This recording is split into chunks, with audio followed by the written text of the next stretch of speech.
parts of the rainbow. The fucking stories are tremendous.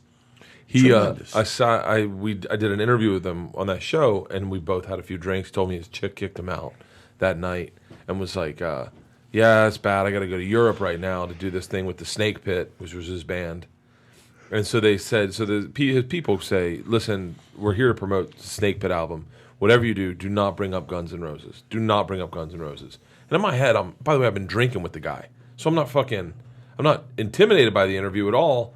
And we've kind of already talked about it a little bit. He's brought things up about it. So we get in the interview, and my first thing is, I got to ask you, what happened to Guns N' Roses? No one, and everyone's like, what the fuck? He just real cool. He goes, man, I'll tell you what. It's really easy to be friends with someone when you're broke, but people change when they become millionaires. He said, and we just realized we weren't going to be friends. We weren't the same kind of millionaires. He's like, Axl wanted to buy property and own rights to songs and buy mansions and live out in Malibu, and I wanted to buy poisonous snakes. He was like, we're just very different people. And he's like, that's all. He's like, we toured so much that when we finally got a break and we got our money and we're like, all right, he goes, we had a moment to decide what kind of, by the way, I'm totally paraphrasing and saying it the way I remember it, but he was like, we realized, like, all right, now I get to decide what kind of millionaire I am. And he's like, for me, I just moved right up the hill from where we used to hang out in a little nicer place, filled it with poisonous snakes and fucking and guitars, and just kept partying. And he's Axl wanted to do fucking yoga and go out to Malibu and do his own private part. Like, it was like just different people. I was like, that's fucking fascinating. Because you do see that, like coming up in this business, there's guys that you're friends with when you're young because you're both trying to do open mics. Like Dimitri Martin and I were like really good friends because we were both doing open mics. And I'm not saying like either of us are to blame for either of this other than just being very different people. But when you're hungry, we're the same person. We want to get on stage. But then when finally we're getting a little stage time and we're starting to succeed, we just go in different directions because our wants are different. Like he got married and then wanted to do like alternative clubs, and I was like, I want to hang out in the Village and be around Norton and Bobby Kelly and Pete Corielli and Attell and Hedberg, everyone working there. So it was like it's interesting, I kind of wonder if that continues to happen in life. I mean, I don't know how many fucking friends I've had as an adult that you have kids with, and then you're all in the mommy and me class, and those are your best friends, and then you guys go to a preschool and you get brand new best friends. And then you go to a grade school and you get brand new best friends. Then you go to a middle school and you get brand new. It's like fucking life changes. The only friends I have that are constant are comics. And it's I don't know where I'm taking this. I had a weird experience. I hung out with a friend that I haven't seen for a year, and we used to be like really good friends, and we're still friends. But like, I've just been around certain people for the past couple of years, and then we got in the car and they were legit having a conversation about the Kardashians, about the show, like it mattered. And I couldn't even, they were adult people who had like jobs and bills, and I was like, I just couldn't believe it. You're in a bad situation. I say the same to Jamie, who works with Joe, and Red Band, who works with Joe. Because you get to hang out with you get to hang out as a fly on the wall and a participant to some of the most interesting fucking conversations that people are having today. And I'm not saying that me and Joey are doing it today, but like some of the people I've listened to the interviews, like the one you did with what's his name's what's the guy, his little brother, his fucking he was in the movie with you, The Longest Yard. Nick Turturro. I love that interview. I listened to that fucking beginning to end, and I listened to it a couple times because it was so cool how him and his brother still love each other and say they love each other when they talk to each other on the phone. And I was like, but that's so. Then when you try to hang out with like regular people, they're never going to be able to keep up to the conversations you get to hear on a daily basis. Well, there's that, but I've hung out with people who I used to work with out here since then. And it's fine. The guy can hang out with people, but it was just like I hadn't experienced that. And I called Joey on the way home. I called you on the way home. I was just like, it's weird. And you're like, I've been trying to tell you. It's when I got The Longest Yard, I did a bar in that time. They were trying to open up a new comedy club in Jersey City called The Rascals, and they were failing miserably. It was just a horrible location. Everything about it was horrible. I was in shock for Rascals. Do you remember the old Rascals? I mean, No. Jesus Christ. Never? No. Oh, my God. I thought since you knew Jay and shit like that. And I remember friends of mine came, and I was at the bar, and I was very cordial, and I took pictures with all my childhood friends. I put it in the paper. I contacted, and 30 or 40 of them showed up. And like 8 of them really scared the fuck out of me. Like they scared the fuck out of me because I could just imagine. Like I never really gave a fuck. When I was a kid, the only guy that made me come in my shorts was Julius Erving. If you weren't going to show up with Julius Erving, Charles Bronson, and Clint Eastwood, save it. You know what I'm saying? Then I liked music. I really got into music, but still, I was never one of those guys. I would never take a picture. I never asked. Like I saw Richard Gere from here 10 feet from me, and I had right after Office and the Gentleman. He was 10 feet from me at Studio 54. I didn't say, well, one of those clubs. Well, not Studio, but the rooftop or something. He was 10 feet from me. I didn't say a fucking word. I just went back and told my friends that was Richard fucking Gere. But there are people. I have a friend, a dear friend. Her brother and I grew up. She used to call me and ask me if I knew, people. And it was creepy after a while. I had to stop taking the calls. Yeah. Do I know Kourtney Kardashian? I think she asked me one time. That was one of the last times I took a call from her. What do you say? You're like, yeah, we hang out all the time. You try to be nice. The phone rings. You pick it up. You try to be nice. And all of a sudden, you're taken into this direction. Well, me and my friend went to New York because we heard she was going to be there at the Mud Club. So I'm just making this up. Yeah. But this is the call I got from her like 3 or 4 times, and I'm like, you're a fucking adult. And then she's like, can I call Ice Cube for her because she lived in Jersey, so Ice Cube lives in North Bergen with his wife Coco. My God. So she wanted me to get Ice Cube's number to her. Ice T. Or what's Ice-T. Ice-T. Ice-T's number. I mean, this was the shit I was getting. You know me, Lee. The first 2 calls, I was okay with it, and I giggled and laughed. I'm like, okay. And one day I was like, you're not fucking serious, are you? Yeah, I want to ask them. I want to ask them questions about Law and Order SVU. Is that real? And I was like, listen, you really got to get it together. I called my friend who gave me the number, who gave him my number, and I fucking went off on him. Like, him and I do not talk anymore. Because of that? You cannot give your number out to somebody to ask you those type of questions. Yeah. He goes, well, she called me and talked about a benefit. I go, that's fine. Give me her number, and I'll call those people. You never give out my number. Yeah. And listen, there's nothing worse than somebody calling you out of line. There's nothing worse when somebody calls you out of line for somebody else. Hi, this is Josephine from whatever. Do you know how to get a hold of Bert Kreischer? I want to book him for an event. Really? I'm on the 405 in bumper-to-bumper traffic, and you got the gall to call me for some other comic's number. Oh, I had Okay, that. not even to harass me. Yeah. I could see you harassing me, showing up with a short envelope on New Year's and trying to get me to do some crazy gig. But for you to call me in bumper-to-bumper traffic on the 405, listen, the other day, we just finished doing a fucking murderous workout at the gym, kettlebells. Not only did I swing the fucking medium one, I took the gorilla and swung that 2 times. Yeah. My body was in shock. Lee and I had done jiu-jitsu Sunday and Monday. And then we went to this kettlebell class. Before the class started, I looked at Lee and I go, Lee, why are we here? You and I killed ourselves. I thought you were joking. You and I killed ourselves. Listen, guy, we rolled around Saturday. Yeah. Lee, how many times did I say one more time? Oh, like 20 times. One more time, Lee. 3 minutes. Let's just do 2 minutes, Lee.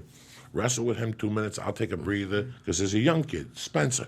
Get in there with Lee and then take 2 minutes. You're the young one. Yeah. Get the fuck. Work us out, Then we went back Monday, did it all again. Tuesday, I'm looking. Before the class started, I looked at Lee. I go, Lee, why are we here? Lee thought I was fucking with him. I go, I'm serious. I can't walk. We go into this class. We start doing all types of swings. Then at the end, he closes up with 3 cleans, and you got to walk across the floor and then put the thing down and do 3 more cleans. It's a great workout. I'm not complaining about the workout. Yeah. I'm just trying to stay in my state of mind. By that point, listen, the class starts at 11 o'clock sharp. By 11:25, your mind is already throwing the food at you that you're going to eat because it's what's keeping you in that class. Every time he goes, this time we're going to do 10 swings. You're looking at him going, no, we're not.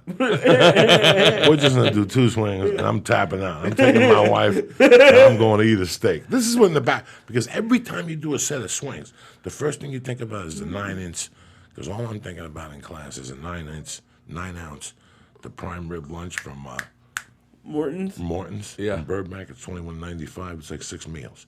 They give you a chopped salad, an 8-ounce filet with mashed potatoes. They give you a fucking dessert, a chocolate mousse or a cheesecake. You can't go wrong for $21.95. Even if you're a deaf mute, you go in there and you drink water and you leave a tip. You can't go wrong. You show in there with the small 27, a couple dimes, nobody's feelings get hurt. You know what I'm saying? Yeah. I mean, the chopped salad alone will fill you up. Yeah. Okay, never mind the 8-ounce filet. So every time we do a set of swings, that's what's keeping me in class. I have no reason to lie to anybody. I'm a fat fuck. I go to class to work out, but to give you a little room to eat. Not to eat what you want. You go to Morton's after class? No. I'm just saying. No. What do you think? I'm fucking Johnny Bananas? I'm just saying in my mind, I settle for a protein shake. I wasn't going to judge you. I was going to do it next week. No. They got the $21.94 special. What a bad deal. No, you change your Where's shirt the like Morton's? I could totally go to Morton's. You shoot on Burbank. fucking... I've been fucking dieting for 4 days. I could totally go to Morton's. You're killing yourself to live right now. When we get out of here, you can still make it. You can pick up... who you picking up? The little one I or the gotta big pick up one? Isla. Oh, yeah, she's in. Yeah. Isla's in. would fucking tear up a steak. Yeah, she'll sit with you and drink a glass of wine and not tell mommy and nothing. Isla's all in. Isla's all fucking in. We're going to go for a steak, Daddy? But She said to me yesterday, we can help each other out every now and then. I said, what's that supposed to mean? She goes, if you give me Menchie's, I'll get you what you need. Menchie's? Yeah. She loves Menchie's. They had an explosion there last night. Like one of the pipes ruptured.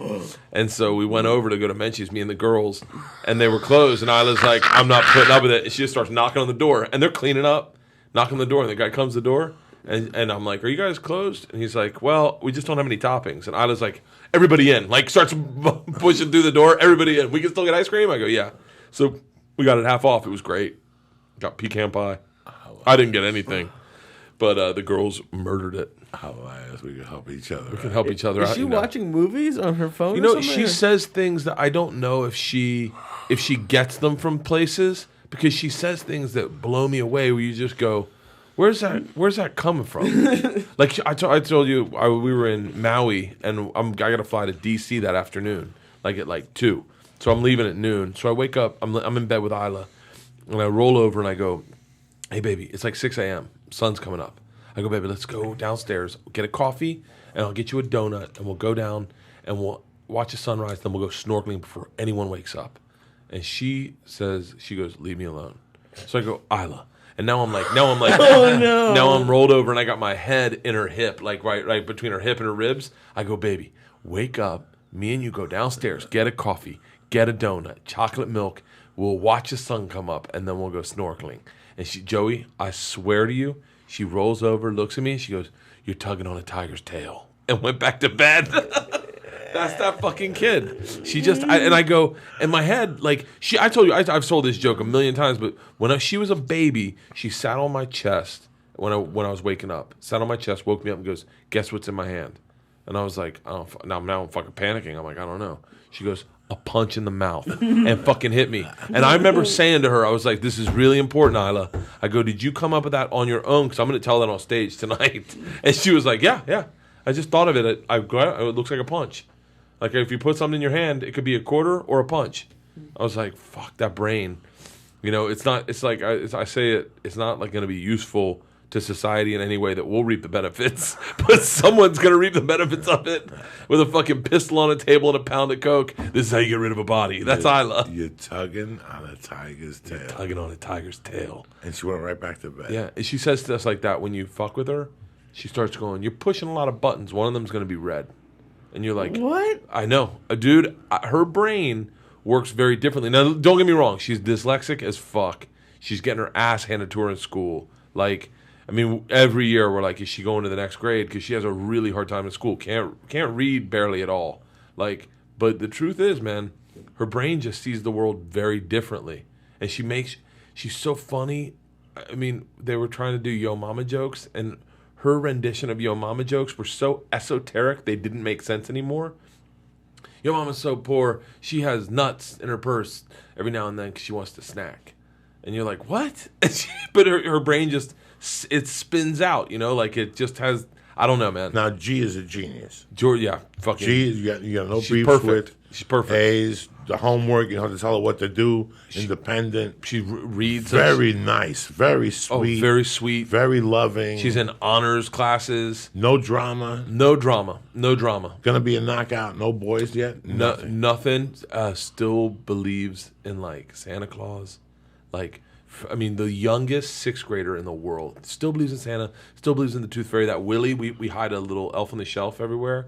She still believes that he's magic and he watches her. Like, I mean, she's just like she's so perfect. And Isla's already skeptical. I have this, Joey. I have this, and I will post it on Twitter today. I have this. It is one of my favorite things ever. Isla on her Santa Claus list, maybe like 2 years ago, 3 years ago. One was, you know, I want a Polly Pocket. I want La La Loopsies. I want Barbie Camper. And then one of them was, I'm not even fucking with you. Mind you, Joey, she was 6 years old. She wrote, I want proof that your gang is real to Santa. I want proof that your gang is real. And then she took a fucking GoPro last Christmas and hid it on the mantle and started it. And I went, and I saw it. She was trying to catch Santa Claus. Started it. So I go in. I see it. It's fucking blinking red light in the middle of our living room. So I go in. I put everyone to bed. I have the video on my computer. I won't post it because until they don't believe in Santa. I go into my bedroom.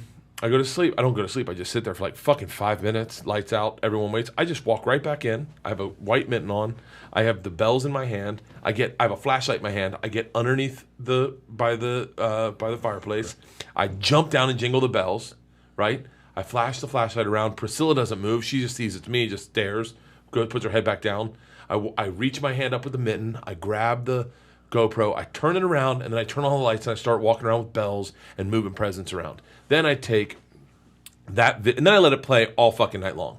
I then take that video, and I simply splice out me walking in the room on iMovie.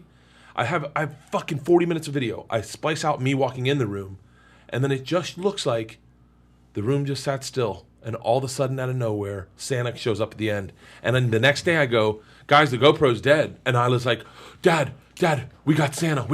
So now, mind you, I've done all the fucking work already. It took 2 seconds. You know how easy it is to splice out me walking into the room and getting under the thing.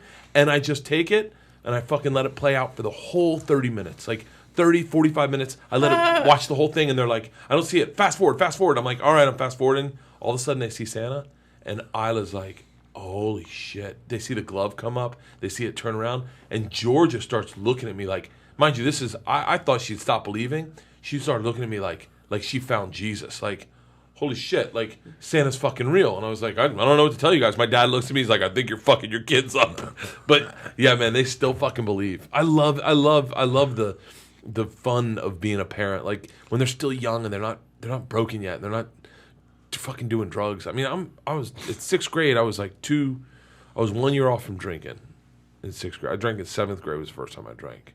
First time I got drunk, though, was in ninth grade. If I drank, I sipped alcohol, you know, to be cool in seventh grade.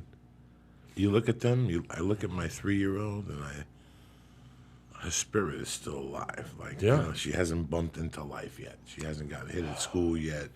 Her mind still hasn't wrapped around something like why that happened. She thinks life is just ice cream and spaghetti and hot dogs, and, you know, daddy throws her up in the air. Doesn't hurt yet. Yeah. And it's really interesting to watch and to think that was you at one time, you know. Every day a piece of her, I go, that was me. That's fucking me, you know. I got her first report card today. How was it? It was all good except, you know, she doesn't ask questions. She don't like questions. Which is her problem, you know. She don't know nothing. Did you give her a little something for that? You're like, wait till she gets home. Because I gave her a hug there, and then they gave me the report card. And I just walked home very nonchalantly. When we got home, I looked at it, and then my wife goes, And did you actually read that? And I go, fuck yeah, this is what a parent does. You're supposed to see where they're slipping. That is fucking genius. She doesn't ask questions. She doesn't like questions. Yeah, she don't ask questions. She don't like questions. She ain't got time for it. You know what I'm saying? That's my child. And I'm very proud of that fact. You know, what's with the questions anyway? What's with the questions? Yeah, you know, what, are you writing a book? You don't need to know nothing. Listen, man. I'm Mercy. I'm here. What else do you need to know? Yeah, that's it. Don't worry about nothing. You know, it's so weird. I came from a house and my mom would look at me straight in the eye and go, listen, what fucking happens in the house is those three monkeys. Mira, oye, calla. You know, this, and this. And I had to live by that. Like, I had to live by that. Like, by the time, and I was telling my friend, Julian, that when I was a kid, by the time I was 8, people would talk to me about drugs. I knew everything about drugs. Yeah. I had seen coke in my house, and I couldn't say nothing. I couldn't say, you want to see, I'll show you pot. No, I couldn't say nothing. Yeah. I had to act like a fucking moron. And I played a double agent for years. It took me years to get on a podcast and talk about that shit. I would never. That early life, what I saw as a young kid, that's a double life type. You can't talk about it. Yeah. You know, when I saw my stepdad shoot Nico Picadillo on 148th Street, I wasn't allowed to go back on Monday and say, hey, guys, fuck Saturday Night Live and fuck your dad being a fireman. Let me tell you what I saw Saturday night at the fucking Santeria party. I couldn't say that. Yeah. I kept that for years. I didn't tell somebody I saw my stepdad shoot a guy or my stepdad beat up a guy in the Bronx over a fucking dog. I never told that to anybody because... Can we pause for 1 second? There's a lot of interference. There's a what? There's a lot of noise from something. Hold on. No. Is it my phone? I don't know. Can you Yeah. plug your...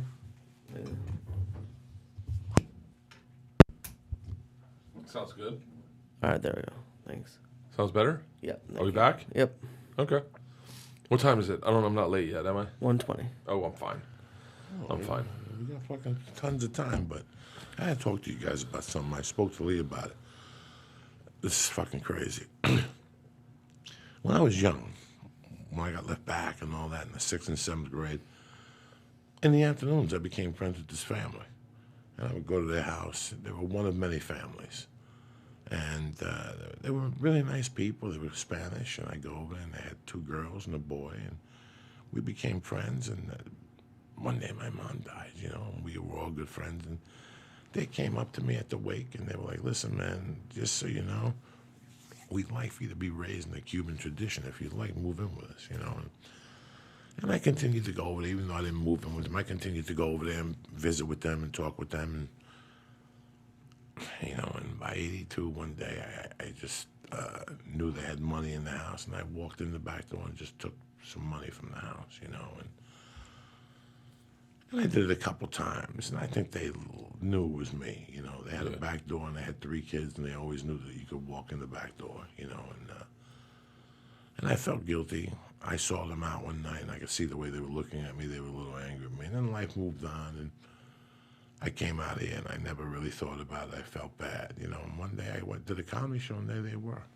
The one girl came, and then the girl came again, then the girl came again with her sister, and they came, and they talked to me. And the other day, I'm like, I'm thinking of saying something to them, you know, because they invited me to, like, you know, my dad still talks about you. He's really proud of you. Come by and say hello, you know.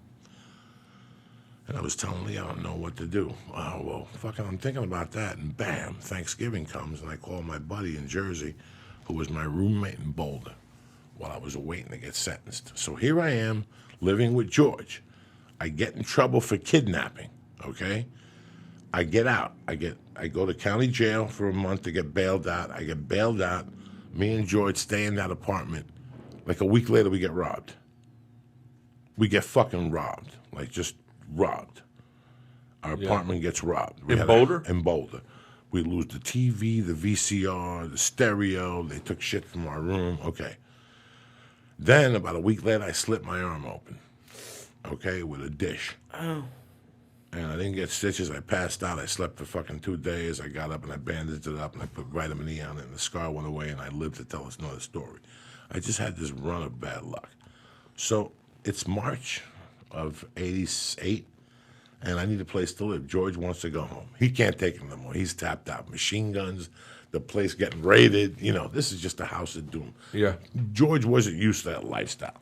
my buddy from Jersey. I was, and I felt really bad. I wished him luck. I tried to find a roommate, and I called this one guy, and guess what? He's from my hometown in Jersey, only 10 years older. We know the same people.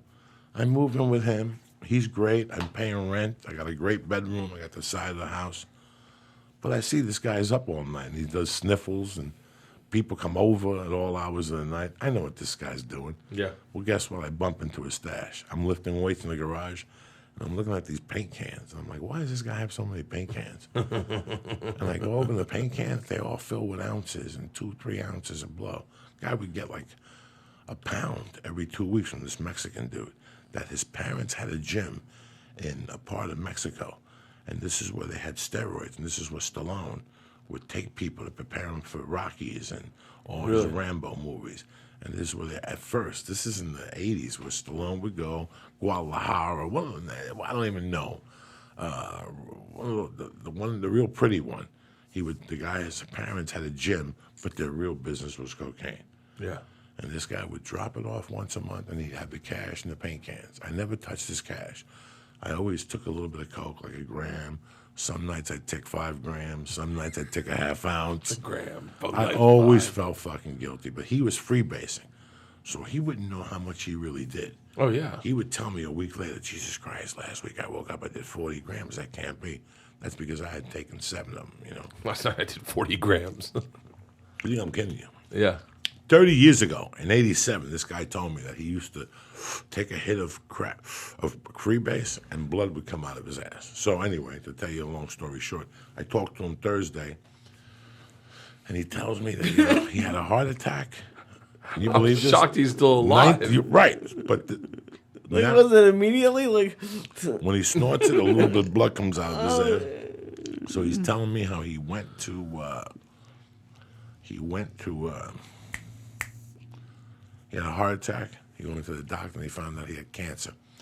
He had dormant cancer from having sex in Vietnam.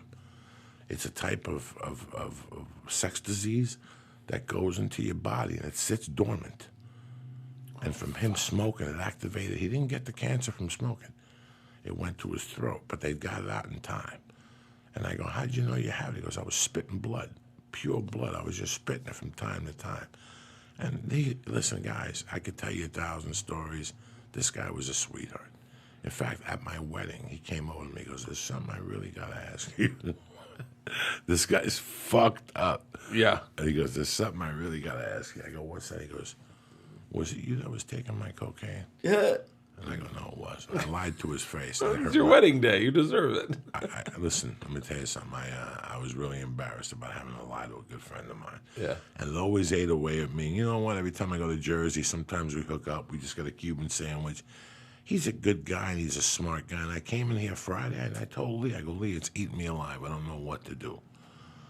So I called my man back yesterday, and I spoke to him a little bit. And I go, listen, I'm going to Jersey next week. If there's anything I could do to help you. And he goes, I looked into something, edibles. I said, I was thinking the same thing. So I called a few friends of mine. I got his address. I called a few friends of mine. I said, send him some boxes, and hopefully we'll get together. You know what? Me going and looking him in the eye now and telling him that I robbed him is not going to make things better. But it's amazing how life works out. That Spanish family, I'm going to go see them when I go back. Yeah.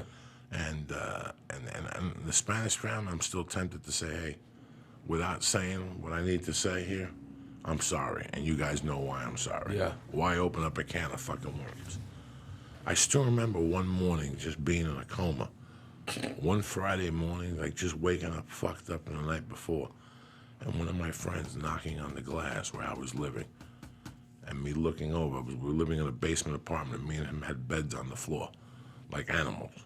And I'm looking at the glass, and I'm going, come on, I'm out here. And just me going to the bathroom, throwing water in my face, brushing my teeth, combing my hair, and getting in the car. And I'm going, where are we going tonight? I go, let's go downtown. It's 9 in the morning. Let's go rob. And I would go downtown. I go, park the car right here. And let me go from door to door, see what's going on.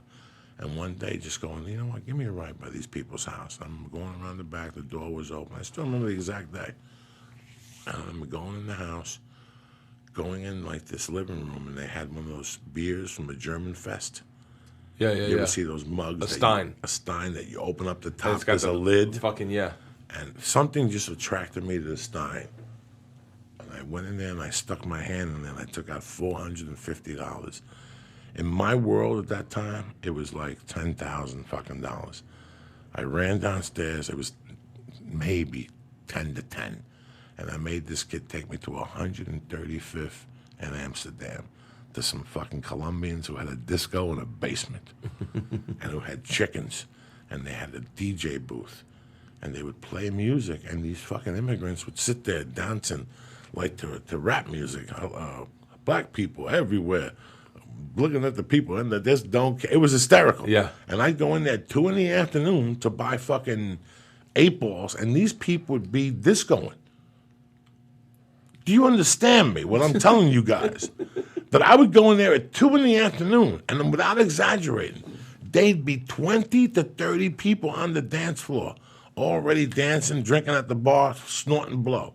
And Who were they? Were they like people who worked nights? People They had to work nights. No, people who didn't work at all. This is people who snorted blow. Who snorts blow and dance and goes to work at night, Leaks?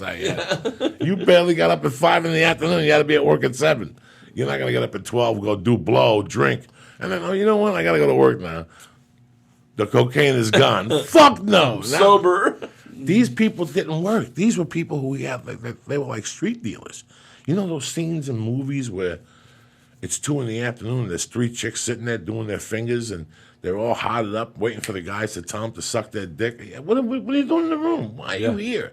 I never understood those scenes. Like, why the woman would sit there all day. Why not? Oh, Jesus Christ, go somewhere. Go for a walk. It was all their girlfriends, and you would walk in the booth. In those days, it was $300 for an 8 ball, and it was that good. This is the $300 is a lot, right? In those days, this was the spring of '82. Spring, February of '82, January of '82. It was $300. You got a half a gram for free. And it was beautiful cocaine. And you'd walk into the disco. The guy would make you go into the DJ booth. Mm-hmm. The scale was under the thing. He put it on, there were 2 turntables and 3 turntables. And in the middle, there was a gap for the fucking scale. And on top of the door, there was a slash for 2 different types of coke. He'd lay a line out for you while you were waiting. He'd cut it up for you. He was spinning music while he was weighing up the coke. He put aluminum foil. He gave it to you, and you walked back into your car on Amsterdam Avenue. Can you fucking believe that? And I had like I had balance, 150. I gave the kid driving the yardstick, and we probably went to the city and ate somewhere. And that was what we did for the fucking $450 I robbed him for. I always felt guilty about that. That's why I still never forgot what I did. So I don't know if I give him a gift certificate. I don't know if I give him a check. I don't know if I just apologize. I just apologize. Something like that, I don't think. If you give them, I don't know. All I said was just say sorry and then see where it goes. I always think to myself, like, do you have regrets? Do you have regrets, Lee? Like, yeah, of course. Like things that you go, God, I wish I could make that right. Yeah, tons of them. Like what? I have a bad relationship with my brother. Really? Yeah. How come? We've never got along. It's just at this point it's not over at anything. It's just after 5 minutes we're just always at each other's throats. It's a natural thing now. It's weird. Really? Yeah. It's okay. Who knows? Maybe in the future, but as of right now. Well, relationship regrets where you stop talking. I have a friend I haven't spoken to in years. I have a couple of them, and I don't understand. I have a friend now. My best friend, the one I took the picture with that I tweeted to you when I was young. Fucking, I called him up. I invited him up. I said, listen, I'm coming up to Jersey. If you want to come up, get a hotel room. We'll hang out. Whatever you want to do. We'll smoke dope. You come with me to Long Island. The whole fucking deal. That's how young I was. Good God. How old were you? 18. Holy shit. Mustache and everything. Mustache and everything. And he was fine. And when I saw that picture, when his niece sent me that picture, I realized how much I loved him and I missed him. Yeah. And the last 10 years, I've seen him once at the Gotham Comedy Club in New York outside. Yeah. We split a 500 milligram brownie. Then he called me 3 days later and he goes, I'll never eat that again. That was horrible. I couldn't even think for 3 days. But he's my brother. He gave me a place to live when I was young. And Yeah. so honestly, you ever have this is gonna happen to you. You come from a big family. Yeah. You know what? Sometimes you just want to hang out with your sisters. Yeah. But they gotta bring their kids and the boyfriend and the boyfriend's mother and the boyfriend's father. It's the opposite for me. Sometimes my sisters just want to hang out with me and not my whole family. Because if they hang out with my family, they hang out with my daughters more. I don't even talk to them. And then Leanne, they love Leanne, so they talk to Leanne. And so, like, for Thanksgiving, my whole family, everyone went down to Tampa to see my parents' new house. And we go, and the girls left Friday morning, and I didn't leave till Friday night, so I hung out at my parents' house for the day, like a kid, like with my sisters. And it was so cool, because I never get to hang out with my sisters, like just alone, where you get to talk and go, and you see their personalities, and them not having to take care of your kids or cater to your wife or my mom and my sister. It was really fun. It's different. And that's all I said to him. He goes, well, do you know what the reservation for the hotel room was? I never made it for you because you never told me. So he goes, if I come up, how many beds can you get me? I go, why? He goes, because my daughter and her fucking boyfriend want to come up. Now, listen, man, I grew up with this guy. Yeah. You know, there's completely different things. I don't know you, Bert Kreischer. One day you're going to call me and say, Isla did this. And in my mind, I'm going to go, it's time to take Isla for a ride. And put a gun to her head and explain to her, this is what's going to happen to her if she keeps fucking around. We'll take her to a fucking neighborhood where women are fucking around, doing drugs, and well, that's where you're going to end up. Yeah. That's what you want. We'll let you, here, here's 50. Go. Why fuck around? Why put your mom through this anymore? You're killing your mom. You're killing your sister. And they'll look at you and go, no, take me home. And then you got him.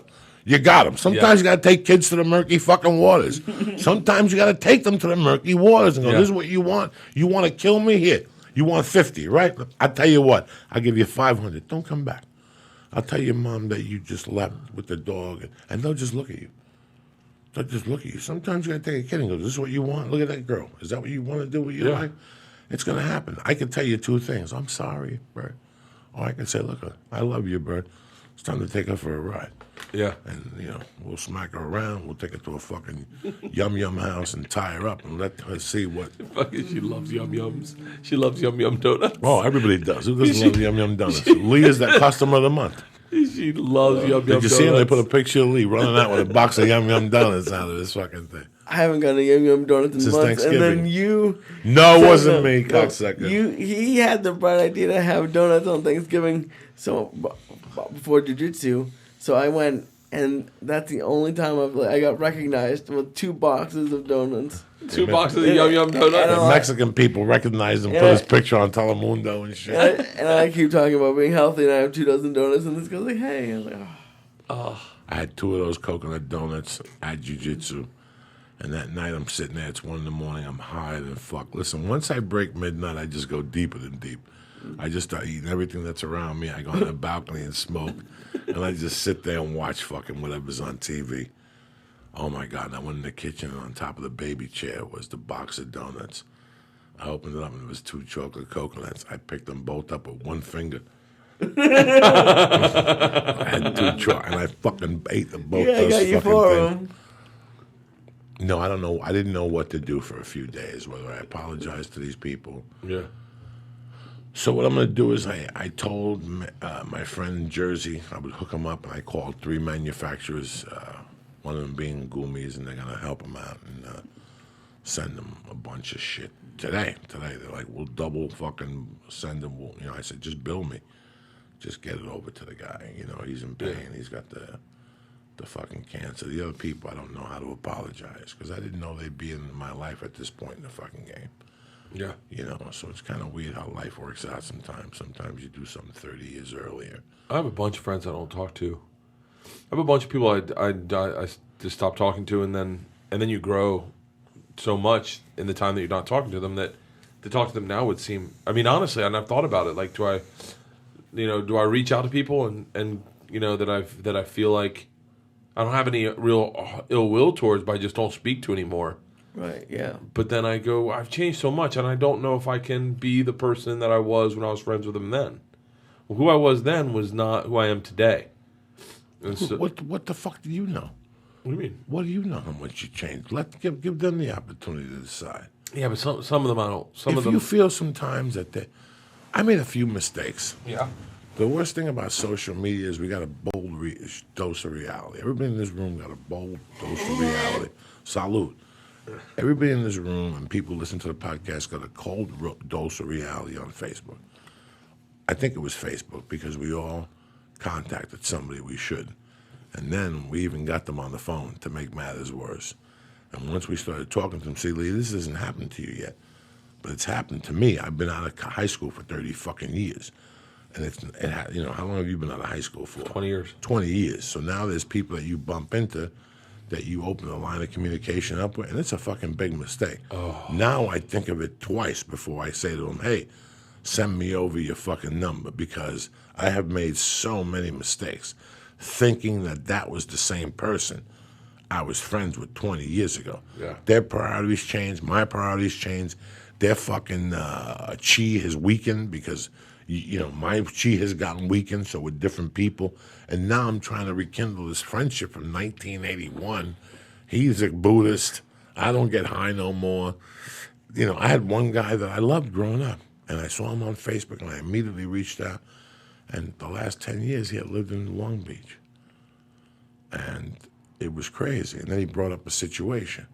And right away, I knew I had to get away from this, because he brought up a situation from 1983 that somebody had contacted him that I had mentioned his sister's name on a podcast, which is true. His sister sat on Galliano bottles in a fucking at a fucking strip club. Yeah. And I tell this story all the time. Tina, everybody knows it. When you meet people, when I see people now from my hometown, the third paragraph is, remember the Meadowlands Inn. The chick who used to sit on the Galliano bottle. Your sister sat on the Galliano bottle. People are going to mention that forever in their death fucking bed. Yeah. People are going to say, I want to thank my mother. I want to thank Tina for sticking a Galliano bottle up her asshole on Thanksgiving when my spirits were down. She'd sit on a Galliano bottle. She'd take a bottle of Budweiser, pop it, put the bottle, jerk herself off, take all the beer out of the bottle into a monkey, and then spray it at the audience. In 1982, okay, I was a young man. I witnessed it, and people wouldn't know he was her brother. They wouldn't know? No. So he'd be standing, and all of a sudden, Lee would walk over and go, "Are you going to fucking erotic banana night tonight?" Because on Wednesday she had a thing that for $2 they gave you 2 frozen bananas, and you gave them to the strippers. They put them in their pussy, and you could eat them. You'd eat the banana. I don't like bananas to begin with. No. Let alone out of a pusa. You like these fucking bananas. These were good organic bananas. Organic? People pay big money at Whole Foods. I made that mistake by saying people's names on podcasts. By using real names. Because I'm the same as you. It's like, I'm the same as you in the sense that there is no, I was talking to someone about this the other day. There's no real, like, you look at Daniel Tosh, and he is on stage a very different person than he is off stage. You don't know who he is off stage. All you know is his persona on stage. Off stage, completely different guy. There are a lot of guys like that, that who they were on stage was not who they were off stage. But what I always liked in comedy were the guys where you couldn't see the character and the act. You couldn't differentiate between the character and the act. It was the person. That person is who you saw on stage. Sam Kinison, like Hedberg, like all those guys I just dug. Like, it tells a guy that is two different guys. You don't know who he is off stage really anymore. And you're like me, is that the Joey Diaz on stage is identical to Joey Diaz off stage. Maybe it's a little louder, a little more hyped, a little more energy. Maybe there's a lot more depth and range to who you are off stage that you don't show on stage. But for the most part, all that depth, and I've seen it before, you do it before, all that depth that you have, you don't give a fuck about sharing it on stage. If you feel like saying something or on a podcast or on stage, you'll fucking say it. This is who I am. I'm sorry. This is you're getting this. And it gets confusing for me because you end up living. It's just, taxing in a weird way because I end up telling these stories or writing in my book. I wrote about this girl, Jenny Powers. And I didn't even think. I wrote everyone's real name in my book. It was the biggest fucking mistake. Big mistake. You can only write the first name or the last name. But, like an Jenny, idiot. that's it, yeah. I just used everyone's real names. And fucking, she reached out to me and she was like, are you fucking serious? Like, this is what you thought of me in high school? And I was like, uh-oh. I had to call I only have like one friend left that's like real, that's very real, where you can't fuck with him because he's been through it all. His name's Cayman. He's real. Like, you tell him one thing is that fuck him. Like, I when I fell off that waterfall, I was eating pills a lot, and I was like freaked out. I was like, man, I'm eating a lot of pain pills to get through this. It hurts, but I'm still enjoying the pain pills. I called Cayman. I was like, I'm worried. He's like, don't worry, man. You got to be taking fucking 10 at a time before you start getting concerned. Like, he's just one of those real motherfuckers. And I talked to Cayman about it, and he was like, fucker. Shouldn't remember. That's real. What are you gonna do? Everyone's got a better memory of themselves when they tell it to you. Well, in high school, I was a fucking star baseball player. Well, kind of. You were first string in a fucking private school baseball team, you know? But, like, everyone's got a fucking tainted memory of themselves. But I'm the same way as you. It's like that guy I am on stage is identical to who I am off stage. It's almost like, and I don't know if you'll like this analogy, but it's almost like this Bill Murray effect. It's like, I know that people have told me they hung out with you and I got high with Joey after a show, or I hung out with Joey after a show. He sat and we went and ate or something. And it's just like it's like, for you, it's not a big deal. For them, they're hanging out with the performer. Does that make sense? Like, it's a lot of weight to them. Like, when I hang out after a show and I drink, people are like, can't believe you're hanging out drinking. And you're like, well, that's what I'll do. That's what I was going to do anyway. I was going to sit here and drink. What, am I going to fucking go to my room and drink by myself? But it gets convoluted. And some people, they just went off into regular life and their Facebook profile pages are all the best part of them. It's not the bad parts. Where they don't share the secrets and the things they don't like. All they have is the picture the one time they flew on a private jet, and the one time they were on a yacht, and the one time they were in Mexico, and the one time they're in Hawaii. And their kids, after 40 fucking pictures, they pick the best one and crop out the kid that's got the lazy eye. Those people, I'm not those people, and I don't get those people. But those people, when they run into me and you, and I think that we give them like a reflection of what we remember the truth to be, or what we see, what we remember those times to be, they're just like, whoa, I fucking changed. I'm not that guy. Nah, you're still that fucking guy. If I'm this guy, you're still that guy. And if that's who you were then, you can change. You can be different, but maybe, I have a really good friend who's a very wealthy dude. One of the richest guys in all of Tampa. We used to party a lot. We used to party our whole fucking lives up until I had Georgia and Isla, and we were in Edmonton for a wedding, and we got fucking wasted. We had a fucking great time. Then he got sober, and I'm not saying don't get sober, but he called me up one morning. He heard me on radio, and it was like New Year's Eve. I was drinking champagne, and it was like fucking 8 in the morning, and he fucking pulled me, he said, let's meet up. So we met up at on Davis Island, and I'm with my film crew. I'm in a limo with the people driving you around for the club, taking you to radio. I'm done radio, going down to Ybor City to get some Cuban food and have another cocktail. It's like maybe 10 in the morning now. He just looks at me. He's like, you need to grow up. That was the last time I ever spoke to the guy. It was one of my best friends. I went, I need to grow up. I'm making a dickload of money working. I'm having a great time. I'm not fucking doing coke at 8 in the morning. I'm having some champagne and some drinks, and I got a film crew with me, and I'm in a limo. This is, if anyone got an opportunity to be in a limo at 10 in the morning, getting driven around, being treated like a celebrity, and someone opened a bottle of champagne on New Year's morning, you'd fucking have a sip. And I just looked at him, and I was like, last time I ever talked to him.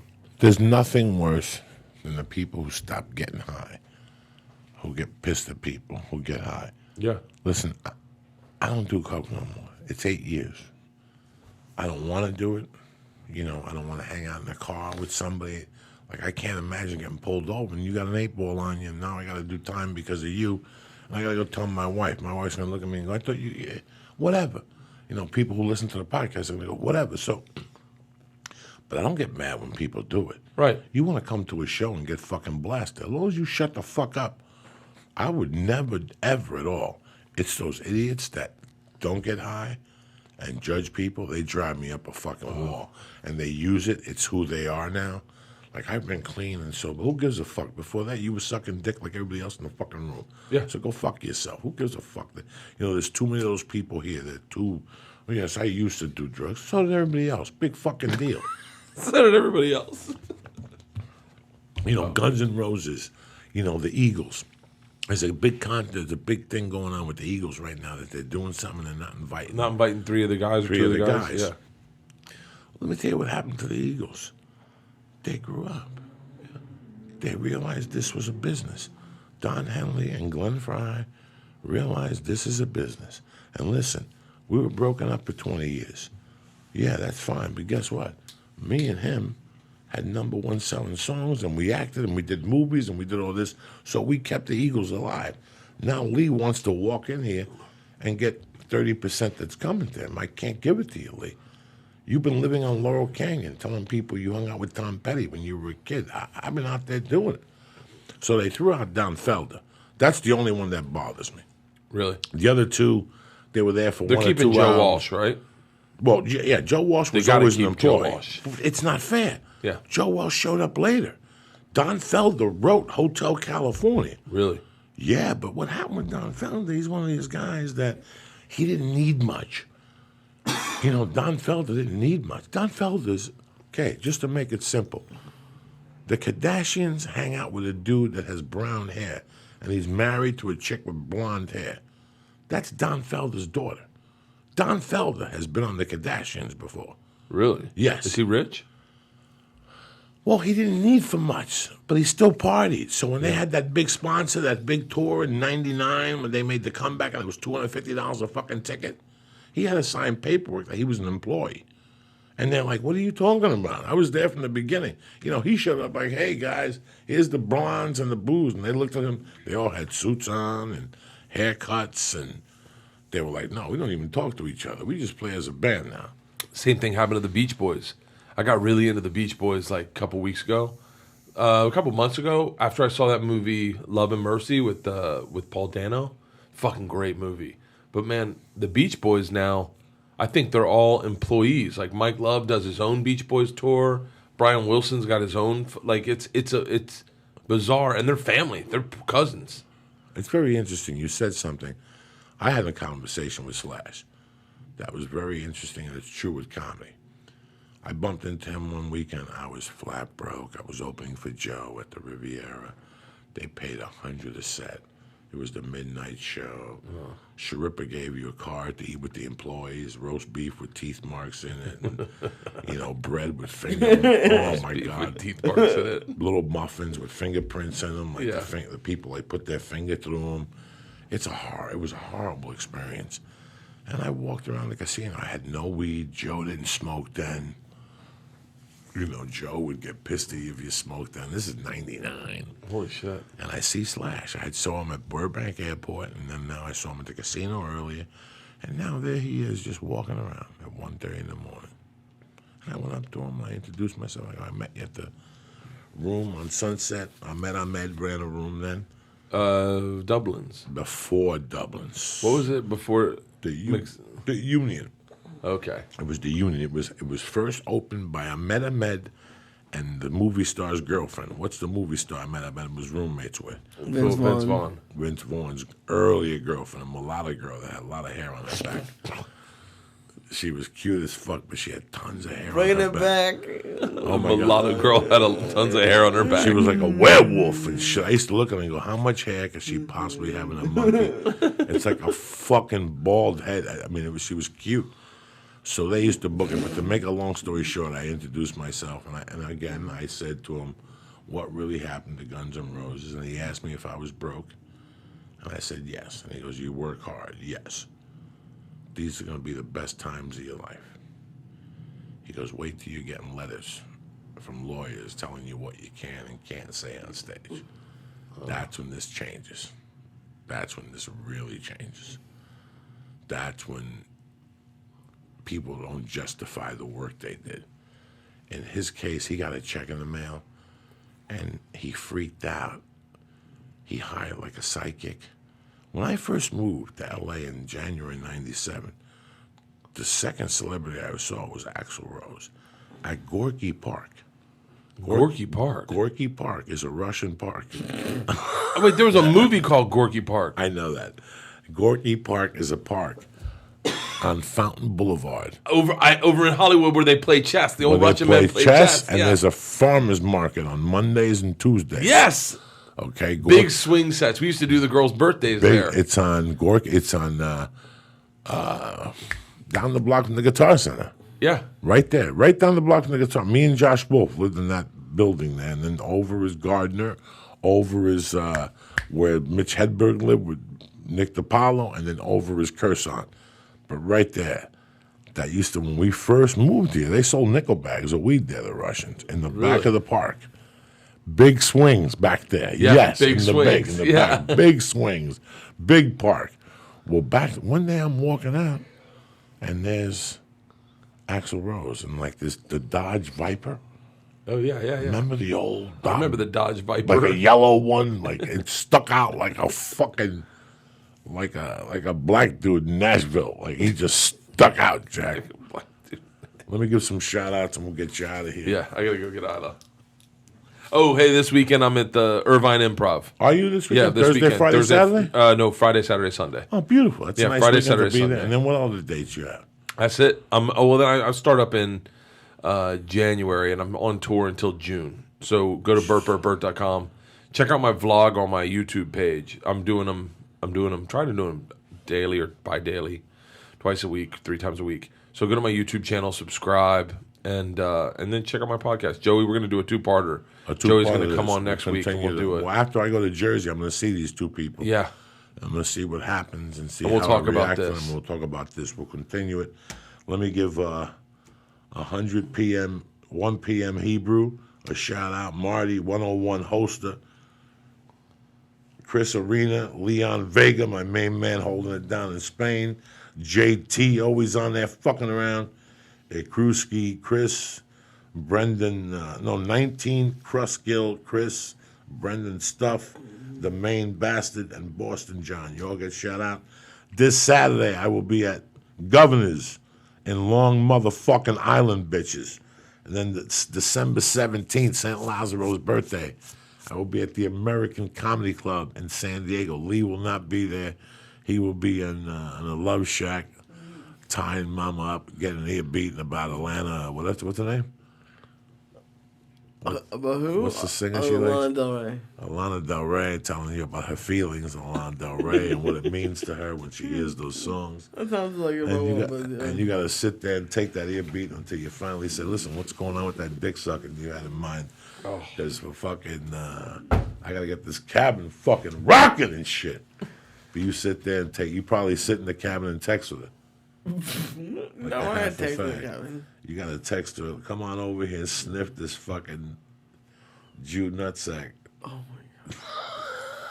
It's so funny to see Lee go from when I walked in and we had a coherent, nice conversation to see him blinking off over in the corner. Oh my god, I had 600 milligrams because, can I say what you said when you came in? Of course. Yeah, you were like, what's a good amount to have if I just want to go to sleep? And I was like, well, it's not a good question to ask me. He goes, my limits are really there. I'm not saying I'm at Joey's level, but I'm close. I would love to be able to take a little bit of an edible and have it work like a Xanax and just put you to sleep, or like an Ambien. Be the healthiest way to go. Like what the fuck do you think I do every night? How do you think I fall asleep the best? I got fucking pills at the house. And I'll tell you what, there's some nights I take the pills just to give me a different high. But you want to sleep like a fucking baby? Yeah. I got the recipe. What is it? One of these stars, maybe 2 of these stars. Joey, you realize that would fucking cause, how many milligrams is that? Let's pretend you eat 250. Let me tell you what's going to happen to you. You're going to sleep 7 fucking hours before you even know what hit you. You're going to wake up with a pillow over your face. You're going to look around your room. The lights are still going to be on. You're going to be thirsty as fuck. You're going to get up. You're going to go pee. You're going to go drink some water. Isla, one of them is going to ask you, are we going to do this? And you go, hold on, I'll be right back. You're going to go right back into that bed and sleep 3 more hours. It's going to be the best 10 hours of your life. Plus, if you've worked out, it's going to clean all the acid out of your muscles. Really? And you're going to feel like a new man. I popped 375 milligrams yesterday. Then I went home and I popped 2 fucking Zebos. And I smoked another G-Bo on top of that about A 12:30. G-Bo and a G-Bo? Oh, by 1 o'clock, I was on fire in that living room. I turned the TV off. It took me 10 minutes just to get up. You understand me? I love those. But once I got up, I went right to that bedroom. And when I woke up this morning, I didn't even know where I was. I didn't know what country. I had to drink a big cup of coffee. Yeah. And I had to talk to them for a little while just to get my speech back and shit like that. And then... Just to get my speech back? Sure, you got to get your speech back because it's all fucked up. Fucking yes. We'll have fun in You got to Jersey. listen, man. I read something very interesting that's not surprising to What's me. that? That prescription pills are down because people eat medical marijuana. It's not a surprise to me. God forbid somebody in your family gets some type of cancer and the radiation. This guy Manny was telling me a story how he stopped eating. He stopped eating. He goes, it wasn't even enjoyable no more. I couldn't taste food. And then he ate the last thing he thought, a can of Chef Boyardee. He goes to ravioli, and it brought him back to being a kid. So he went back to the supermarket, and he bought a bunch of cans of that. And that opened up his appetite, you know what I'm saying? So this shit at night, I'll tell you, this is the best. I don't give a fuck what anybody tells you. And even if you don't like edibles, you get something that's strong, and you just take a little bite off it. You'd be surprised. I'm teasing you. What are those? Indica or Jesus. sativa? Or just a hybrid? You want to go to sleep or you want to ask questions? You know what I'm saying? I want to go to sleep. What's the difference? Yeah. What's the difference? Yeah. What are you, hippie? What, you go to this farmer's market and talk about chutney and shit like that? No. I wish Mercy could come in and say that to him. Do you ever eat edibles? No. Okay, so all you Only time need- I've ever eaten edibles is with you. Okay, so this is all you need. And I tell you this in a sincere way. This should last you 2 weeks. In 2 weeks, I'm talking about 7 nights a week. This is 7 nights. So take a piece here, take a piece here. Now, knowing you, because we're family, Yeah. I'm going to cleanse. Okay. You're going to drink a glass of wine, which is the igniter. Oh, really? Sure. You know what happens to me if I drink a glass of red wine and eat a fucking star? Yeah? You don't want to know. I have to go to the hospital. Really? Really? Oh, my God, Lee. You will get fucked up. If you drink the wine first and smoke reefer, you will get sick. You will puke. If you drink the wine first. And then smoke, you will puke. You will Really? puke. Yeah, you'll get a bad headache and you'll get sick. I've never had a good experience smoking and drinking at the same time. Me neither. I've never been able to. Me neither. tell the I but, love it. I love it. But let me tell you something. I'll tell you what you do. Get one of those Club W bottles Right. tonight. Is she coming over? No. Perfect. You eat because you try it by yourself, because now you have something to offer her. Don't do it with her, because if you have a bad night, then this wasn't that good. Not really. No, you look like a fucking jerk off. But I tell you what, you eat one of these, you need 300. Right now, you ate 6, so you're damaged for today. Right. But tomorrow, you eat 2 stars, 400. and you drink. You get a glass of wine, and you take 2 sips out of it, and see what happens. Well, that's the thing. You're gonna feel the best you felt ever. It's gonna change the way, and then little by little, but you follow. I mean, this is to sleep. I'm not talking to go out, because the red wine will fucking zap you. Okay. You drink white wine or red wine? A red wine. See that alone. I don't know how you know.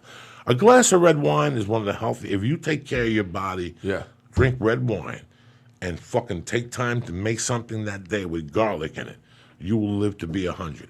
Oh, I got garlic and broccoli sauce in the fucking fridge. From Chinese people.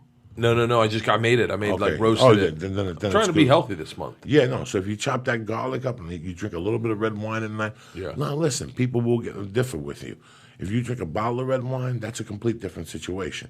But a glass of red wine will never kill anybody. I don't give a fuck. I know living proof. I don't drink. Yeah. I don't have a taste to drink. When I go on a plane, if I remember the Southwest coupons, and even when I fly first class, I got an upgrade. I'm always shy to ask. Yeah. Like Delta has the description of the menus, like nutty this and nutty this, and I'm always like, maybe I should get a glass of wine, but I know I get too fucked up. Yeah. I don't. I get like. too It's fucked interesting. up. I I haven't get too drank. fucked up. I haven't drank in 4 days. I'm a big drinker by all. No shit, Sherlock. But I don't miss it. Like I don't have one. I'm not one of those personalities that needs to drink to have a good time or needs to drink to do something or needs to drink at the end of the night.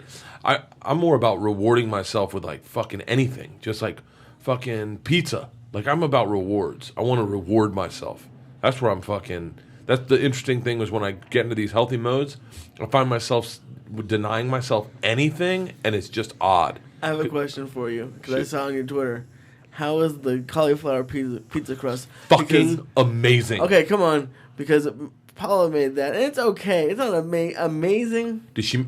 It was amazing. She made it. It was good, but it's not like pizza. Did she? But I'm a pretty good cook.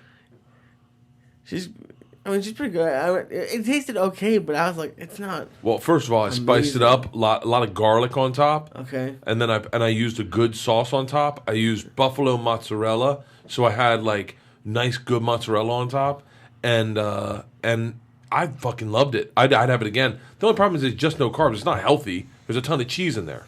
Right. It's not like I'm looking to be healthy also. All right, I should go. I got to go pick up Isla. Go ahead, go do your thing. Hey, I love you. I love Happy you, Joey. holidays. Thank you for coming on. Don't forget, my main man is in Irvine this weekend. If you're not knowing nothing, I was there last weekend. A fucking great room. The Unami burger is delicious. Fuck, umami burgers there. I forgot. That's right. You're gonna shit blood for 4 fucking days. Is there a bathroom up here, Lee? Yes, there is. And I love that you came on. Give my best to the fucking family. You know I love you guys. I love you, Joe. As usual, do not forget our main sponsor. I love them with all my heart. MeUndies. MeUndies is just a complete different experience as an underwear for comfort. They keep your nutsack in. I mean, let's talk about underwear. It needs to be comfy, snug in all the right places. It's got to look good, feel good, and smell good. You don't just want to wear underwear that's comfy. You want the world's most comfortable underwear, and that's MeUndies, all right? Every pair of MeUndies is made of micro Moldol fabric, which doesn't sound sexy, but once you feel your MeUndies, you'll never go back to that regular white, shitty-looking underwear again. With MeUndies, you'll feel more comfortable than ever before. MeUndies has tons of different colors to choose from, and it's the only place that you find styles for both men and women and new signature design every month. They also just launched a new boxer line. It's like wearing nothing at all, only better. They sent me the long ones and the short ones. Unfucking believable.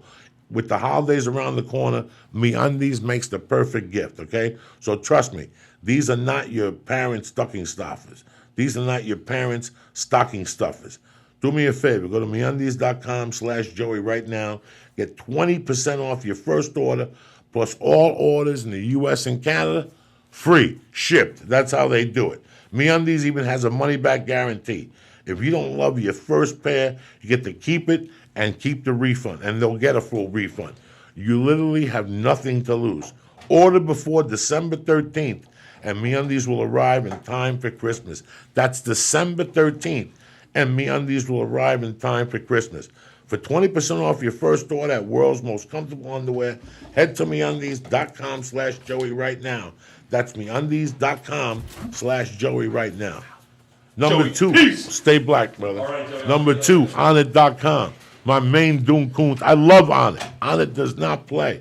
You're looking to stay healthy. You don't want the flu. ShroomTech Immune. You're looking for more endurance when you work out. ShroomTech Sport. You're looking for a better protein, an organic protein, a plant protein, nothing that it's very settling in the stomach. Hemp protein. I loved it with all the chocolate. It's delicious. A couple ice cubes, some water, a banana, some peanut butter. That's what I had for dinner last night. I love Onnit. I love the Hemp Force protein. But do me a favor. Do yourself a favor. Go to Onnit.com right now and press in. Church. Boom, and get 10% off your first order. They also have the Stay On It program. You give them the credit card, it comes right to your door on a monthly. Don't cost you nothing, all right? That's how good On It is. On the third, LosGumisHermanos.com. From now on, no more Nailed It Life. They're done with vapor pens. Go to LosGumisHermanos.com right now. I want to thank On It. I want to thank MeUndies.com. I want to thank Blue Apron, Club W, all our sponsors. Who else? Texture. I want to thank everybody for the love and support. Nailed It Life. Hitty Sigs. You're all a bunch of bad motherfuckers. Support these guys. Don't forget, Long Island, Saturday night, December 17th, San Diego, California. Lee, what do you got cooking, cocksucker? Just flying Jew radio. Flying Jew radio. Dude, What? You're what? Just flying Jew radio, man. Thanks for asking. That's it? Yep. That's it? That's all you got for Uncle Joey? That's all I got right now, man. All right, my brother. Lee's going to take care of the cats while I'm gone. He's my brother. I also want to congratulate Lee. He's doing his first jiu-jitsu tournament this weekend over at John Jock Machado, Toys for whatever. All I got to say is I don't have the balls to do a competition. Lee's going to go up there. He's been working hard, and from the bottom of my heart, I'm very fucking proud of you, Lee, because this is going to change you as a person. This is going to change you as a man for a long time. You're either going to love it, they're either going to sit on your face and break your elbow, or you're going to go in there on Monday and really kick the fuck out of it. And I'm really proud of you, man, that you even get the balls to do it. So congratulations. Win or lose, you're a fucking winner. You don't lose on this move. I'll do it. I'm happy I'm doing it. This is what the church is all about, is trying things and doing it. Nothing happens on the couch. Nothing. It's going to be interesting. He's 280 pounds. Who gives a fuck? But it'll be You're fun. you're 220, 230. 230, 280 if you fucking really lay on top of him. So you got every opportunity in the world, and just the fact that you're going, it's gonna rise you as a human being. Watch, you're gonna tell me on Monday you feel completely different. Everything feels different because you did something for yourself, man. And I'm really proud of you from the bottom of my heart. So congratulations. Well, thank you, man.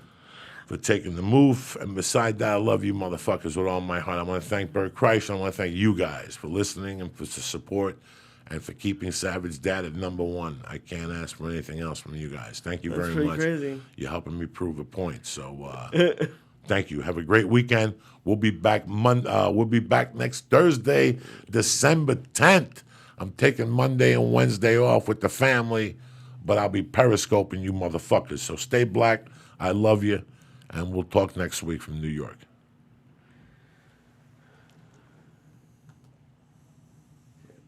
What are you waiting for, Lee? I'm looking for what I wanted to close with. You know what we're closing with? Tom Petty. Yeah. Jesus.